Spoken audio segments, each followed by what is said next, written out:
waktunya. Yang ke-13, Allah Subhanahu wa taala mengharamkan api neraka untuk membakar bekas-bekas sujud dari anggota tubuh.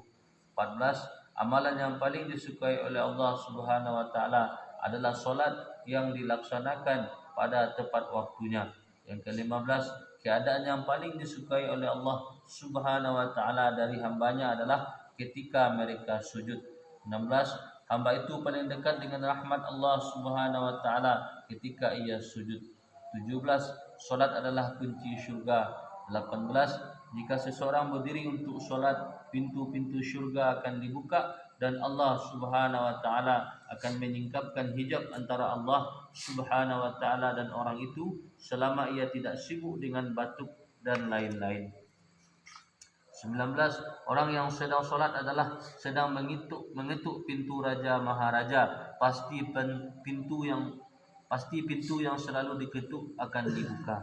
20, kedudukan solat dalam agama seperti kedudukan kepala pada badan. 21, solat adalah cahaya hati. Barang siapa ingin hatinya senantiasa bercahaya, maka hendaklah dia solat. 22, barang siapa berwuduk dengan sempurna, lalu ia solat 2 atau 4 rakaat dengan khusyuk dan khuduk, baik fardu maupun solat sunnah, dan ia memohon agar Allah Subhanahu wa taala mengampuninya, maka Allah Subhanahu wa taala akan mengampuninya. 23, setiap tanah yang di atasnya didirikan solat untuk mengingat Allah Subhanahu wa taala, tanah itu akan merasa bangga di antara tanah-tanah lainnya. 24, barang siapa solat 2 rakaat lalu berdoa kepada Allah Subhanahu wa taala, maka Allah Subhanahu wa taala pasti akan mengabulkan doanya langsung atau tidak langsung sesuai dengan kemaslahatan, sesuai dengan kehendak Allah Subhanahu wa taala. 25, barang siapa solat 2 rakaat solat sunnah di tempat yang sunyi tanpa seorang pun melihatnya kecuali Allah Subhanahu wa taala dan para malaikatnya, ia mendapat jaminan kebebasan dari api neraka jahanam. 26, jika seorang muslim mendirikan salat fardu, maka ada satu doanya yang akan diterima oleh Allah Subhanahu wa taala. 27, barang siapa salat 5 waktu dengan khusyuk, rukuk, sujud, wuduk dan sebagainya dengan sempurna, maka wajib baginya syurga dan haram baginya neraka. 28, seorang muslim yang selalu menjaga solat 5 waktu, syaitan akan takut kepadanya, tetapi jika ia tidak mempedulikan solat 5 waktunya, maka syaitan akan berani kepadanya dan akan menyesatkannya. 29, amal yang paling utama adalah solat yang dikerjakan pada awal waktu. 30, solat adalah mi'rajnya para muttaqin atau orang-orang yang takwa. 31, amal yang paling dicintai oleh Allah Subhanahu wa taala ialah solat yang dikerjakan pada awal waktu. 32, barang siapa pergi pagi hari ke masjid untuk solat, berarti ia membawa bendera iman di tangannya. Barang siapa pergi pagi hari ke pasar, berarti ia membawa bendera syaitan di tangannya. 33, 4 rakaat sebelum zuhur pahalanya menyamai 4 rakaat tahajud.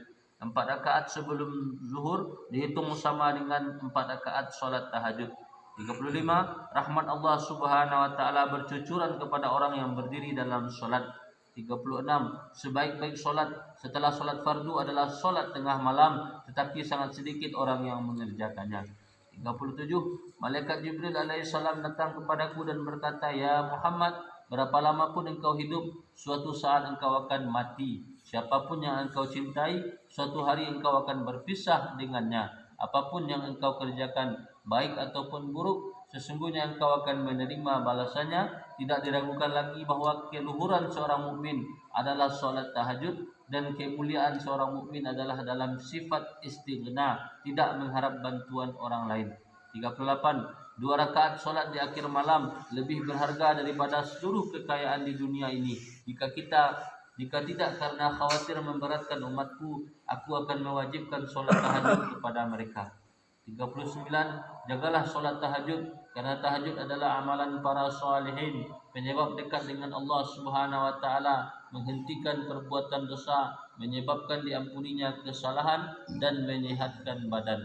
40, Allah Subhanahu wa taala berfirman, hai anak Adam, janganlah kalian menjadi orang yang lemah sehingga tidak mengerjakan 4 rakaat saat permulaan hari, niscaya aku akan mencukupimu hari itu. Banyak keutamaan solat yang telah disebutkan di dalam kitab-kitab hadis.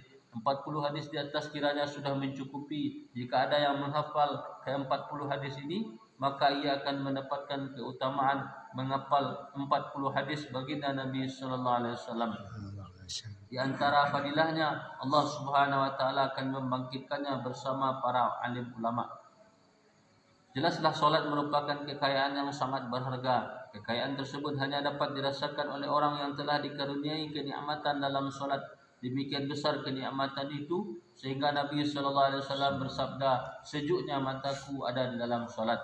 Kenikmatan solat telah membuat beliau menghabiskan sebagian besar malamnya untuk solat. Oleh sebab itu di akhir hayatnya beliau berwasiat secara khusus agar solat benar-benar diperhatikan. Dalam beberapa riwayat baginda Nabi sallallahu alaihi wasallam beliau bersabda, "Ittaqullaha fis shalah." Takutlah kepada Allah Subhanahu wa taala dalam masalah solat. Sayyidina Abdullah bin Mas'ud radhiyallahu anhu juga meriwayatkan sabda Nabi sallallahu alaihi wasallam, "Salatlah yang paling aku cintai di antara seluruh amal." Seorang sahabat berkata, "Suatu malam saya melewati Masjid Nabawi, saya melihat Nabi sallallahu alaihi wasallam sedang salat sehingga timbul keinginan dalam hati saya untuk ikut salat bersama beliau. Saya berdiri di belakang beliau. Ketika itu beliau sedang membaca surat Al-Baqarah. Saya mengira mungkin beliau akan ruku pada ayat ke-100, tetapi ternyata tidak.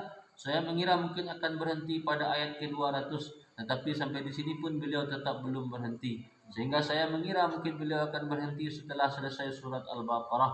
Ketika beliau telah menyelesaikan surah tersebut, beliau berkali-kali membaca Allahumma lakal hamd. Kemudian beliau melanjutkan membaca surat Ali Imran. Saya mengira barangkali beliau akan ruku setelah selesai membaca surat ini, tetapi setelah selesai membaca surat ini, beliau membaca lagi Allahumma lakal hamdu sebanyak 3 kali dan meneruskan membaca surat Al-Maidah. Sesudah menyelesaikan surah ini, barulah Nabi sallallahu alaihi wasallam ruku dan membaca Subhana Rabbiyal Azim dan bacaan lain yang tidak bisa saya dengar dengan jelas. Beliau sujud membaca Subhana Rabbiyal A'la. Kemudian beliau membaca doa lain yang tidak bisa saya dengar dengan jelas. Setelah itu beliau memulai rakaat yang kedua